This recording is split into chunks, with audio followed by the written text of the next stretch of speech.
അല്ല, Thrikkakara sitting MLA തന്നെ continue ചെയ്യുന്നു എന്നുള്ളത് കൊണ്ട് കൊച്ചി ആയിരിക്കാനാണ് സാധ്യത എന്ന് തന്നെയാണ് എന്നോട് പറഞ്ഞത്. അപ്പോൾ അങ്ങനെ ഒരു സാധ്യത ഉള്ള നിലയ്ക്ക്, പക്ഷേ നമുക്ക് വളരെ സമയക്കുറവാണല്ലോ ഇനിയിപ്പോൾ. അതുകൊണ്ട് ചില മുൻകരുതലുകൾ ചെയ്തിട്ടുണ്ടായിരുന്നു അതിൻ്റെ അകത്ത്. അത്രേ ഉള്ളൂ. അതായത് ഇപ്പോൾ എന്താണെന്നുള്ള തീരുമാനം വരട്ടെ. തീരുമാനം വരുമ്പോൾ മാത്രമല്ലേ നമുക്ക് ബാക്കിയുള്ള കാര്യങ്ങൾ ചെയ്യാൻ പറ്റുള്ളൂ.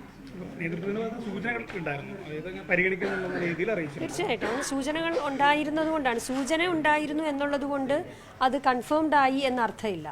പക്ഷേ നമുക്ക് ഇതിൻ്റെ അകത്ത് തെരഞ്ഞെടുപ്പിലൊരു സമയക്കുറവുണ്ട് എന്നുള്ളത് കൊണ്ട് നമ്മൾ പല കാര്യങ്ങളും ഇപ്പോൾ എല്ലാവരും ചെയ്യുന്നുണ്ടല്ലോ. എല്ലാ MLA മാരും അതേപോലെ തന്നെ മത്സരിക്കാൻ തയ്യാറായി നിൽക്കുന്നവരും എത്രയോ ദിവസങ്ങൾക്ക് മുൻപ് ഇതൊക്കെ തയ്യാറാക്കും. ഇപ്പം അനൗൺസ്മെൻറ്റ് വരുന്ന നിമിഷത്തിലല്ലല്ലോ പോയി പോസ്റ്റർ അടിക്കാൻ കൊടുക്കുന്നത്. നമ്മൾ അതിന് മുമ്പ് തന്നെ അതിൻ്റെ ഡിസൈൻ ചെയ്ത് വയ്ക്കുകയും മറ്റുള്ള തയ്യാറെടുപ്പുകളും ഒക്കെ ചെയ്യുമല്ലോ. നമുക്ക് എത്ര കേസുകളുണ്ടെന്നുള്ളത് നമ്മൾ അന്വേഷിക്കും. അതെല്ലാം നമ്മൾ തയ്യാറായി ഇരിക്കണമല്ലോ. അങ്ങനത്തെ തയ്യാറെടുപ്പ് മാത്രമേ ഞാൻ ചെയ്തിട്ടുള്ളൂ.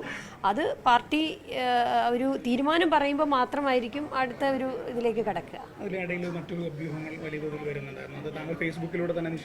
അതെ അതെ അത് അതിൻ്റെ അകത്ത് പറയാനുള്ളത്, ഞാൻ ആ പർട്ടിക്കുലർ ചാനലിൽ വിളിച്ച് ഞാൻ പറഞ്ഞു, ഞാൻ അറിയാതെ ഇത്തരം വാർത്തകൾ കൊടുക്കുന്നതിലുള്ള എൻ്റെ പ്രതിഷേധം പറഞ്ഞിട്ടുണ്ട്.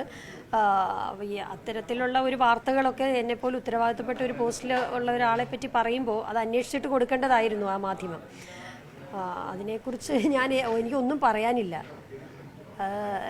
ശരിയായില്ല. അനുകൂലമായിട്ടുള്ള തീരുമാനം പരിഗണിക്കുകയോ ചെയ്തില്ല എങ്കിൽ പോലും കോൺഗ്രസുമായിട്ട് തന്നെ മുന്നോട്ട് പോകും, അല്ലെങ്കിൽ ഇപ്പോൾ പാർട്ടിയുമായിട്ട് തന്നെ മുന്നോട്ട് പോകും, ഇതുവരെയുള്ളത് പോലെ തന്നെ മുന്നോട്ട് പോകും തന്നെയാണ്. പാർട്ടി ഇല്ലാതെ ദീപ്തി മേരി വർഗീസ് ഇല്ല. ഈ പേര് പോലും പാർട്ടിയോടനുബന്ധമായിട്ടാണ് ആളുകൾക്ക് അറിയാവുന്നത്. അപ്പോൾ ഇതില്ലെങ്കിൽ പിന്നെ ഞാൻ സീറോ ആണല്ലോ.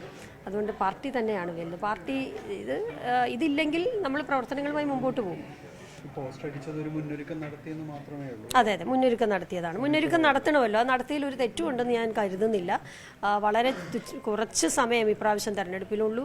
അതനുസരിച്ച് നമുക്ക് പല കാര്യങ്ങളും, നിരവധി കാര്യങ്ങൾ ചെയ്തു തീർക്കേണ്ടതായിട്ടുണ്ട്. അപ്പോൾ അങ്ങനെ ഒരു സാധ്യത ഉണ്ട് എന്നുള്ള ഒരു നിലയിലേക്ക് കാര്യങ്ങൾ വന്നപ്പോഴാണ് ഞാൻ സത്യത്തിൽ മിനിഞ്ഞാന്ന് വൈകിട്ട് ഇന്നലെയായിട്ടാണ് അങ്ങനെ ഒരു മുന്നൊരുക്കം നടത്തിയത്. അപ്പോൾ അതിനകത്തൊരു തെറ്റുണ്ടെന്ന് ഞാനിപ്പോഴും കരുതുന്നില്ല. പാർട്ടി പക്ഷേ ഒരു തീരുമാനം പറയുമ്പോൾ ബാക്കിയുള്ള കാര്യങ്ങളിലേക്ക് കിടക്കും. പാർട്ടി തീരുമാനം എന്തായാലും അംഗീകരിക്കും. തീർച്ചയായിട്ടും. Thank you. കൂടുതൽ വാർത്തകൾക്ക് News 18 Keralam YouTube channel subscribe ചെയ്യുക.